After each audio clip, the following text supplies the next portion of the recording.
వల్లభనేని వంశీకి ఉచ్చు బిగుస్తుంది. టీడీపీ కూటమి అధికారంలోకి వచ్చిన నాటి నుండి వంశీ కేంద్రంగా కీలక పరిణామాలు జరుగుతున్నాయి. వైసీపీ హయాంలో వంశీ వ్యవహార శైలిపై అనేక ఆరోపణలున్నాయి.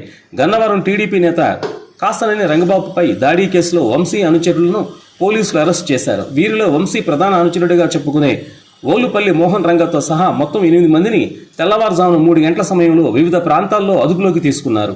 వైసీపీ హయాంలో వంశీ, ఆయన మద్దతుదారులు గన్నవరం టీడీపీ కార్యాలయంపై జరిపిన దాడి కేసులో వంశీ పైన కేసు నమోదైంది. వంశీ 2019 ఎన్నికల ఫలితాల తర్వాత వైసీపీకి దగ్గరయ్యారు.